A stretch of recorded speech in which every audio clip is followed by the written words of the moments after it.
Assalamualaikum dan selamat sejahtera. Saya Nur Ain binti Majais, pelajar tahun akhir ISMP Matematik UPSI.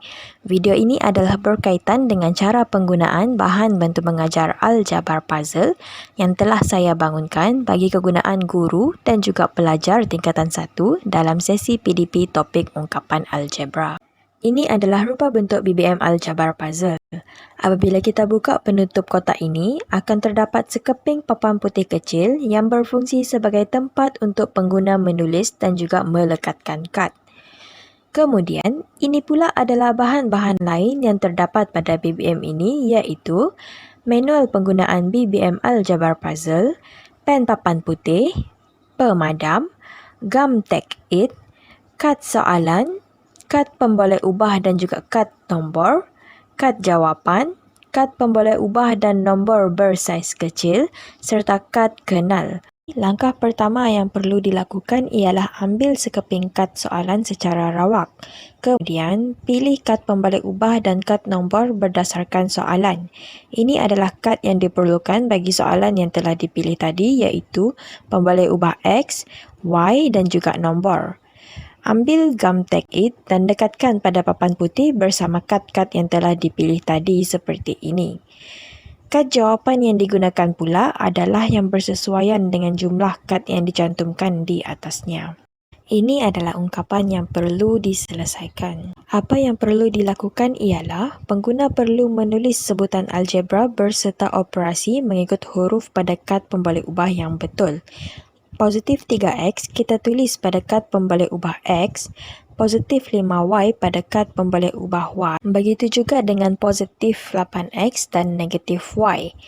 Negatif 9 pula ditulis pada kad nombor memandangkan tiada pemboleh ubah yang terlibat. Selepas itu, hitung jumlah sebutan algebra bagi setiap kad dengan menambahnya dan tuliskan jawapan akhir pada kad jawapan. Ini adalah jawapan bagi soalan ini. Kelebihannya, kad-kad ini mempunyai permukaan yang boleh ditulis dan dipadam untuk kegunaan soalan yang lain pula. Mari kita lihat cara penggunaan apabila melibatkan operasi darab. Kad nombor dan kad pemboleh ubah S dan T adalah kad yang kita ambil untuk soalan ini.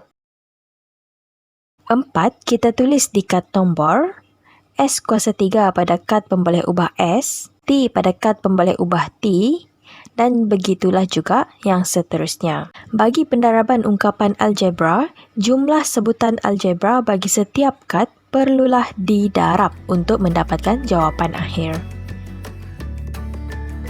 Jadi, ini adalah jawapan yang kita perolehi. Seterusnya adalah apabila melibatkan operasi bahagi.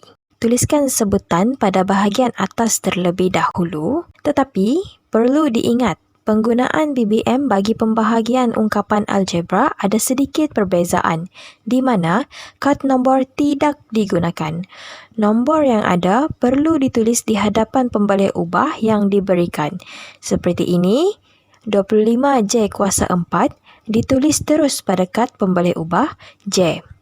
K kuasa 2 pada kad pemboleh ubah K, dan kita bahagi dengan sebutan-sebutan di bahagian bawah pula, iaitu kita tulis 5J kuasa 2 pada kad J dan K kuasa 3 pada kad pemboleh ubah K. Bagi pembahagian, pengguna perlu menghitung jumlah pada setiap kad dengan membahaginya.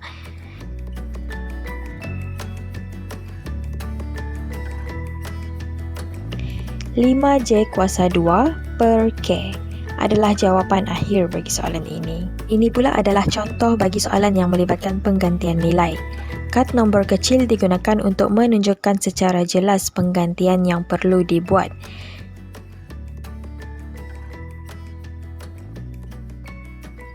Jadi, bila kita darabkan nombor-nombor ini,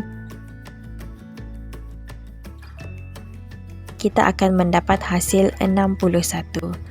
Sekian sahaja video mengenai cara penggunaan BBM aljabar puzzle ini. Terima kasih.